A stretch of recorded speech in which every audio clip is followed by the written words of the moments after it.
اعوذ باللہ من الشیطان الرجیم بسم اللہ الرحمن الرحیم اللہم صلی علی محمد وآل محمد وعجل فرجہم واہلک عدوہم۔ 27 رجب المرجب مبعث نبوی کا دن ہے کہ جس دن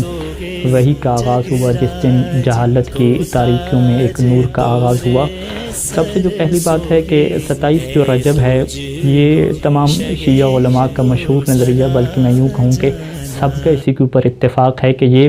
27 رجب جو ہے وہ معراج کی مناسبت نہیں ہے، بلکہ یہ مناسبت ہے وحی کے نازل ہونے کی مناسبت ہے کہ جب سب سے پہلے جو ہے وہ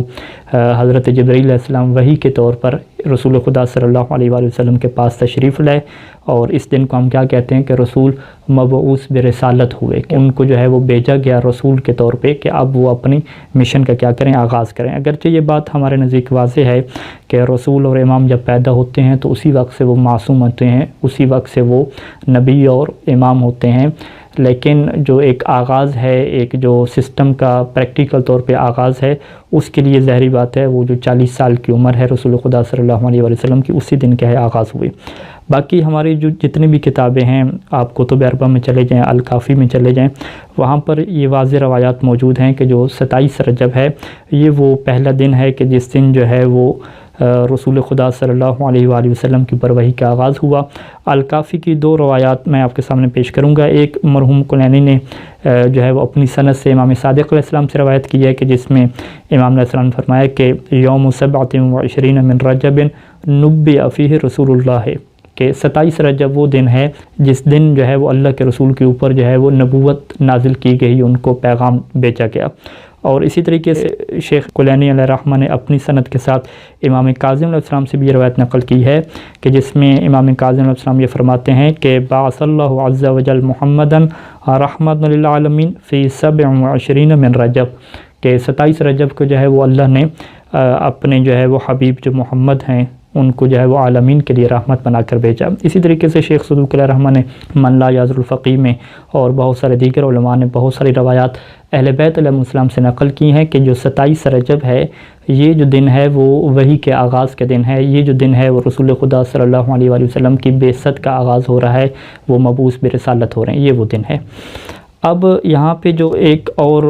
نظریہ آیا جاتا ہے اہل سنت کے ہاں کہ قرآن کا جو آغاز ہے وہ 27 رجب کو نہیں ہوا بلکہ وہ ماہ رمضان میں ہوا، اور اس کے لیے سورہ قدر جو ہے وہ قرآن مجید کی آیت پیش کی جاتی ہے کہ انا انزلناہ فی لیلۃ القدر، کہ ہم نے قرآن کو جو ہے وہ لیلۃ القدر میں کیا ہے نازل کیا۔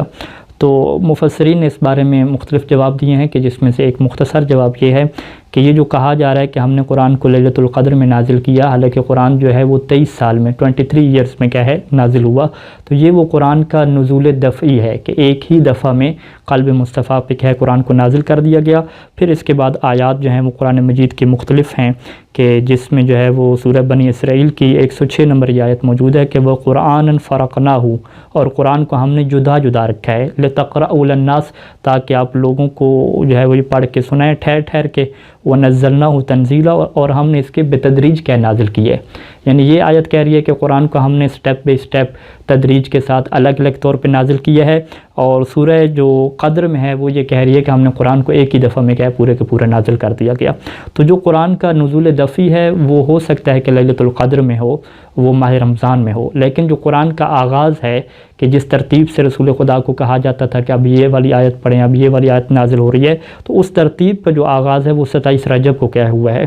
یہ وہ پہلا نقطہ تھا۔ دوسرا نقطہ کہ جب وحی کا آغاز ہوا اور یہ جو پہلی آیات نازل ہوئیں سورہ علق کی 5 جو آیات نازل ہوئیں، بسم اللہ الرحمن الرحیم اقرأ بسم ربک الذی خلق، اس آغاز کے بارے میں جو اہل سنت کے مصادر ہیں ان کی کتب ہیں، اس میں عجیب و غریب سی روایات پائی جاتی ہیں کہ جس کے اوپر رسول خدا صلی اللہ علیہ وآلہ وسلم کی شخصیت کے اوپر بھی اعتراض کیا بنتا ہے کہ وہ روایت یوں ہے کہ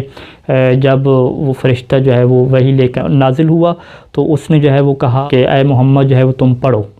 تو آگے سے پیغمبر اسلام نے کہا کہ میں تو نہیں پڑھ سکتا، میں تو پڑھا ہوا ہی نہیں ہوں۔ تو پھر کہتے ہیں کہ فرشتے نے جو ہے وہ پیغمبر اسلام کو پکڑا اور اتنا زیادہ ان کو دبایا کہ جو ان کی قوت برداشت سے بھی کیا باہر تھا۔ اسی طرح 3 دفعہ جو ہے وہ رسول خدا کو کہتا رہا کہ پڑھو، اور رسول خدا کہتے رہے کہ میں تو پڑھا ہوا بھی نہیں ہوں، اور وہ فرشتہ کیا انہیں تکلیف دیتا رہا، اذیت دیتا رہا۔ اور پھر جو ہے وہ اللہ کے رسول رضتے ہوئے کانپتے ہوئے جناب خدیجہ کے پاس تشریف لائے، اور جناب ختیجہ نے جو ہے وہ ان کو حوصلہ افزائی دی ان کے، اور پھر جو ہے وہ اپنے چچا زاد بھائی جو ورقہ بن نوفل ہے ان کے پاس حضرت ختیجہ ان کو لے گئیں، اور تو ورقہ بن نوفل نے انہیں جا کے خبر دی کہ یہ جو ہے نا جو آپ کو اس طرح کہا جا رہا ہے کہ پڑھو، تو یہ وہ نبوت ہے، اور یہ جو فرشتہ جو نازل ہو رہا ہے یہ حضرت جبرائیل ہوں گے اور وہ وہی لے کر کے آئے ہوں گے۔ تو یعنی ایک تعجب کی بات ہے کہ اللہ ایک ایسے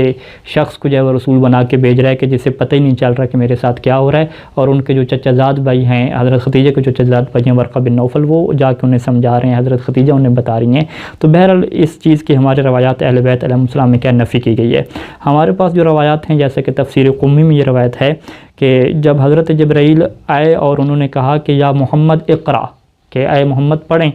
تو آگے سے پیغمبر اسلام نے یہ نہیں فرمایا کہ میں پڑھا ہوا نہیں ہوں، بلکہ فرمایا کہ وما اقرأ، کہ میں کیا پڑھوں، کہ یہ بتائیے کیا پڑھنا ہے۔ تو پھر حضرت جبرائیل نے فرمایا کہ اقرأ بسم ربک الذی خلق، کہ اپنے اس رب کے نام سے پڑھیں کہ جس نے آپ کو پیدا کیا۔ پھر یہ جو روایت ہے امام محمد باقر علیہ السلام کی ہے کہ اس میں جو ہے وہ امام فرماتے ہیں یعنی خالق نورک الاقدم، کہ آپ کے نور کو پیدا کیا، پھر جو ہے وہ آپ کے نور سے جو ہے وہ علی علیہ السلام کو جو ہے وہ خلق فرمایا، اور پھر قرآن کی آیت نازل ہوئی کہ اقرأ وربک الاکرم الذی علم بالقلم، یعنی علم علی ابن ابی طالب علیہ السلام، کہ اس رب کے نام سے پڑھیں کہ جس نے جو ہے وہ قلم کے ذریعے سے سکھایا، یعنی علی علیہ السلام کو سکھایا، اور علم الانسان ما لم یعلم، اور یعنی علم علی من الکتابۃ لکا، اور علی علیہ السلام کو جو ہے وہ کتابت لکھنا سکھایا کہ علی علیہ السلام آپ کے لیے کیا ہے لکھیں گے اور کاتب کیا ہے وہی بنیں گے۔ اور اسی طریقے سے جو ہے وہ بحار الانوار میں اور دیگر کتب میں یہ روایت بھی موجود ہے کہ جب رسول خدا صلی اللہ علیہ وآلہ وسلم کے اوپر وحی نازل ہو گئی تو وہ ایک پریشانی میں تھے کہ میں کس طریقے سے یہ جو جاہل قسم کے لوگ ہیں ان کو جا کے بتاؤں گا کہ میرے اوپر وحی نازل ہو رہی ہے، وہ سارے مجھے مجنون کہیں گے، پاگل کہیں گے، تو یہ بڑی ان کو ٹینشن تھی اس حوالے سے۔ تو اب یہ کہتے ہیں روایت میں ہے کہ جب رسول خدا کی یہ جو دل کی تنگی تھی، دلی طور پہ تنگ ہو رہے تھے کہ اب میں کیسے بتاؤں گا، تو اللہ نے ان کے دل کو جو ہے وہ شرح صدر عطا فرمائی، ان کے دل میں اطمینان پیدا ہوا۔ وہ کس طرح سے پیدا ہوا؟ وہ اس طریقے سے کہ فَأَنْتَقَ الْجِبَالَ وَالصَّخُورَ وَالْمَدَرَ، کہ اللہ تعالیٰ نے جتنے پہاڑ تھے، جتنی چٹانیں تھیں، جتنی جو ہے وہ مٹی کے ڈھیلے تھے، سب کو جو ہے وہ قوت گویائی عطا کی، سب نے کیا بولنا شروع کر دیا۔ اور جیسے جیسے رسول خدا جو ہے وہ پہاڑ سے نازل ہو رہے تھے، ہر چیز جو ہے وہ رسول خدا کو یہ کہہ رہی تھی کہ السلام علیکہ یا محمد، السلام علیکہ یا ولی اللہ، السلام علیکہ یا رسول اللہ، اے اللہ کے رسول ہمارا سلام ہو، فإن اللہ عز وجل فضلک وجملک وزینک واکرمک،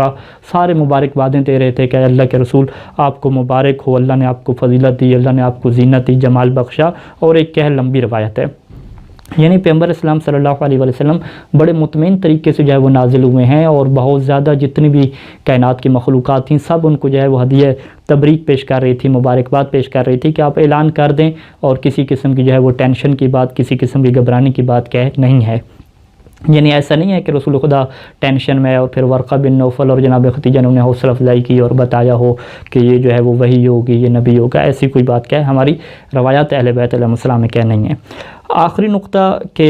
قرآن مجید کی آیت ہے کہ هو الذی ارسل رسولہ بالہدی ودین الحق لیظہرہ علی الدین کلہ، یہ جو آیت ہے 3 مرتبہ کیا قرآن میں بالکل اسی سیم ٹیکسٹ کے ساتھ کیا تکرار ہوئی ہے کہ وہ ذات کہ جس نے اپنے رسول کو ہدایت کے ساتھ بھیجا اور حق کا دین بھیجا، کیوں؟ لیظہرہ علی الدین کلہ، تاکہ جو اللہ ہے وہ اپنے اس دین کو تمام دینوں کے اوپر کیا کر دے، ظاہر کر دے، یعنی جو دین اسلام ہے، دین حق ہے، وہ تمام دینوں کے اوپر کیا آ جائے، غالب آ جائے، اسی کی کیا ہے حکومت ہو۔ اب یہاں پہ جو بنیادی سوال پیدا ہوتا ہے کہ کیا ایسا ہوا ہے، کیا پیغمبر اسلام کے زمانے میں ایسا ہوا تھا کہ دین اسلام تمام دنیا کے ادیان پہ غالب آ جائے؟ کیا اب ایسا ہے؟ مسلمانوں کی تعداد کتنی ہے؟ تو سب کہیں گے کہ یقیناً ابھی تک ایسا نہیں ہوا۔ جب ابھی تک ایسا نہیں ہوا تو اب قرآن مجید کیا ہے تو کہہ رہی ہے کہ ہم نے جو رسول کو بھیجا، ہمارا مقصد ہی کیا ہے کہ دین کو تمام ادیان پہ غالب کرنا ہے، دین اسلام چھا جائے گا، ہر جگہ پہ دین اسلام ہوگا۔ تو یہ پھر کیسے ہوگا؟ یقیناً یہ تبھی ہوگا کہ جب مہدی دوران قائم آل محمد علیہ الصلاۃ عجل اللہ فرجہ تعالی شریف اس دنیا میں تشریف لائیں گے اور وہ مبعوث ہوں گے اور وہ اپنا اعلان کریں گے، تو اس وقت جو ہے وہ جو بعثت کا مقصد ہے کہ دین اسلام کو تمام ادیان پہ غالب کرنا، وہی مقصد کیا اس وقت پورا ہوگا۔ خداوند کریم سے دعا ہے کہ خدا ہمارے 12ویں آقا کے ظہور میں جلد از جلد تعجیل فرمائے تاکہ جو بعثت نبوی کا مقصد ہے وہ بعثت امام زمانہ سے پورا ہو سکے۔ والسلام علیکم ورحمۃ اللہ وبرکاتہ۔